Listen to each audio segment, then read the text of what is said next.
లూకా సువార్త 7వ అధ్యాయం. ఆయన తన మాటలన్నీ ప్రజలకు సంపూర్తిగా వినిపించిన తరువాత కపెర్నహూములోనికి వచ్చెను. ఒక శతాధిపతికి ప్రియుడైన దాసుడొకడు రోగి చావ సిద్ధమై ఉండెను. శతాధిపతి యేసును గూర్చి విని ఆయన వచ్చి తన దాసుని స్వస్థపరచవలనని ఆయనను వేడుకొనుటకు యూదుల పెద్దలను ఆయన యొద్దకు పంపెను. వారు యేసునొద్దకు వచ్చి, నీ వలన ఈ మేలు పొందుటకు అతడు యోగ్యుడు.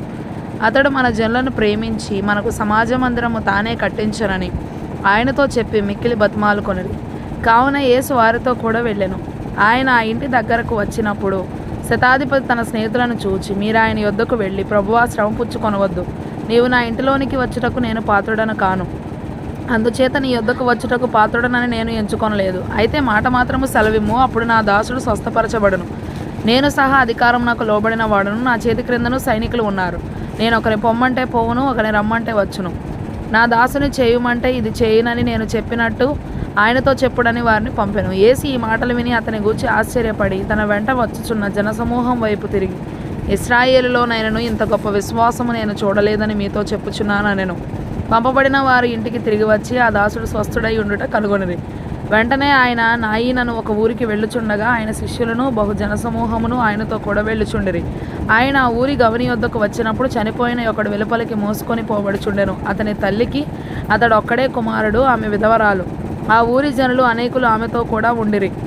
ప్రభు ఆమెను చూచి ఆమె యందు కనికరపడి ఏడవవద్దని ఆమెతో చెప్పి దగ్గరకు వచ్చి పాడెను ముట్టగా మోయిచున్నవారు నిలిచిరి. ఆయన, చిన్నవాడా, లెమ్మని నీతో చెప్పుచున్నాననగా ఆ చనిపోయిన వాడు లేచి కూర్చుండి మాటలాడసాగెను. ఆయన అతనిని అతని తల్లికి అప్పగించెను. అందరూ భయాక్రాంతులై, మనలో గొప్ప ప్రవక్త బయలుదేరి ఉన్నాడనియు దేవుడు తన ప్రజలకు దర్శనం అనుగ్రహించి ఉన్నాడనియు దేవుని మహిమపరచిరి. ఆయనను గూర్చిన ఈ సమాచారము యూదయ అంతటను చుట్టుపట్ల ప్రదేశమందంతటను వ్యాపించెను. యోహాను శిష్యులు ఈ సంగతులన్నీ అతనికి తెలియజేసిరి. అంతటి యోహాను తన శిష్యులలో ఇద్దరిని పిలిచి, రాబోవాడవు నీవేనా, మేము మరి ఒకని కొరకు కనిపెట్టవలెనా అని అడుగుటకు వారిని ప్రభువునొద్దకు పంపెను. ఆ మనుషులు ఆయన యొద్దకు వచ్చి, రాబోవాడవు నీవేనా, లేక మరి ఒకని కొరకు మేము కనిపెట్టవలెనా అని అడుగుటకు బాప్తిసం ఇచ్చి యోహాను మమ్మను నీ యొద్దకు పంపెనని చెప్పిరి. ఆ గడియలోనే ఆయన రోగములను, బాధలను, అపవిత్రాత్మలను గల అనేకులను స్వస్థపరిచి చాలామంది గ్రుడ్డి వారికి చూపు దయచేసెను. ఇప్పుడు ఆయన, మీరు వెళ్ళి కన్నవాటిని విన్నవాటిని యోహానుకు తెలుపుడి. గ్రుడ్డివారు చూపు పొందుచున్నారు, కుంటివారు నడుచుచున్నారు, కుష్ఠరోగులు శుద్ధులగుచున్నారు, చెవిటివారు వినుచున్నారు, చనిపోయిన వారు లేపబడుచున్నారు, బేదలకు సువార్త ప్రకటింపబడుచున్నది. నా విషయమై అభ్యంతర పడని వాడు ధన్యుడని వారికి ఉత్తరం ఇచ్చాను. యోహాను దూతలు వెళ్ళిన తరువాత ఆయన యోహానును గూర్చి జనసమూహములతో ఇలాగూ చెప్పసాగాను. మీరేమి చూచుటకు అరణ్యంలోనికి వెళ్ళితిరి? గాలికి కదులుచున్న రెల్లున మరేమి చూడవెళ్ళితిరి? సన్నపు బట్టలు ధరించుకొనిన వారినా? ఇదిగో, ప్రశస్త వస్త్రములు ధరించుకొని సుఖముగా జీవించేవారు రాజగృహములలో ఉందురు. అయితే మరేమి చూడవెళ్ళితిరి? ప్రవక్తనా? అవును గాని ప్రవక్త కంటే గొప్పవారినని మీతో చెప్పుచున్నాను. ఇదిగో, నేను నా దూతను నీకు ముందుగా పంపుచున్నాను, అతడు నీ ముందర నీ మార్గము సిద్ధపరచును అని ఎవరిని గూర్చి రాయబడను అతడే యోహాను. స్త్రీలు కనిన వారిలో యోహాను కంటే గొప్పవాడు ఎవడనూ లేడు. అయినను దేవుని రాజ్యంలో అల్పుడైన వాడు అతని కంటే గొప్పవాడని మీతో చెప్పుచున్నాను. ప్రజలందరినూ సుంకరులను యోహాను బోధ విని అతడిచ్చిన బాప్తిసం పొందిన వారే దేవుడు న్యాయవంతులని ఒప్పుకొనిరి గాని పరిసయ్యులను ధర్మశాస్త్రోపదేశకులను అతని చేత బాప్తిసం పొందక తమ విషయమైన దేవుని సంకల్పమును నిరాకరించరు. కాబట్టి ఈ తరము మనుషులను నేను దేనితో పోల్చుదును?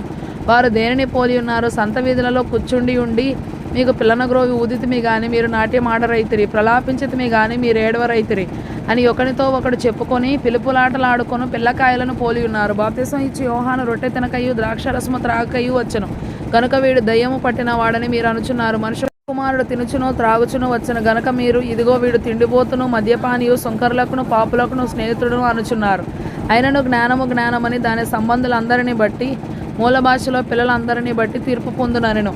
పరిసయ్యులలో ఒకడు తనతో కూడా భోజనము చేయవలనని ఆయనను అడిగెను. ఆయన ఆ పరిసయ్యుని ఇంటికి వెళ్ళి భోజన పంక్తిని కూర్చుండగా ఆ ఊరిలో ఉన్న పాపాత్మురాలైన ఒక స్త్రీ యేసు పరిసయ్యుని ఇంట భోజనమున కూర్చున్నాడని తెలుసుకొని ఒక బుడ్డిలో అత్తరు తీసుకొని వచ్చి వెనుక తట్టు ఆయన పాదముల యొద్ద నిలవబడి ఏడ్చుచు కన్నీళ్లతో ఆయన పాదములను తడిపి తన తల వెంట్రుకలతో తుడిచి ఆయన పాదములను ముద్దు పెట్టుకొని ఆ అత్తరు వాటికి పూసెను. ఆయనను పిలిచిన పరిసయ్యుడు అది చూచి, ఈయన ప్రవక్త అయిన ఎడల, కొన్ని ప్రాచీన ప్రతులలో ఆ ప్రవక్త అయిన ఎడల అని పాఠాంతరము, తన్ను ముట్టుకొనిన ఈ స్త్రీ ఎవతయో ఎటువంటిదో ఎరిగి ఉండును, ఇది పాపాత్మురాలు అని తనలో తాను అనుకొనెను.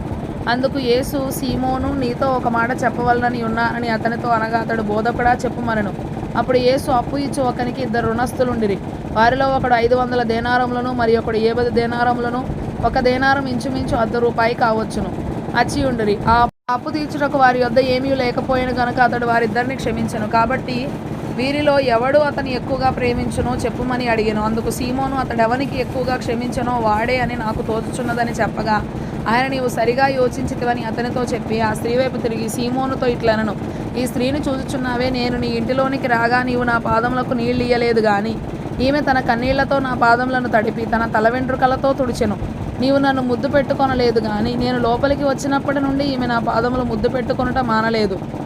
నీవు నూనెతో నా తల అంటలేదు గాని ఈమె నా పాదములకు అత్తరు పూసెను. ఆమె విస్తారముగా ప్రేమించను గనుక ఆమె యొక్క విస్తార పాపములు క్షమింపబడను. నీతో చెప్పుచున్నాను, ఎవరికి కొంచెముగా క్షమింపబడునో వాడు కొంచెముగా ప్రేమించునని చెప్పి నీ పాపములు క్షమింపబడి ఉన్నవి అని ఆమెతో అనెను. అప్పుడు ఆయనతో కూడా భోజన పంక్తిని కూర్చుండిన వారు పాపములు క్షమించుచున్న ఇతడెవడని తమలో తాము అనుకొనసాగిరి. అందుకు ఆయన, నీ విశ్వాసం నిన్ను రక్షించెను, సమాధానము గలదానవై వెళ్ళుమని ఆ స్త్రీతో చెప్పెను.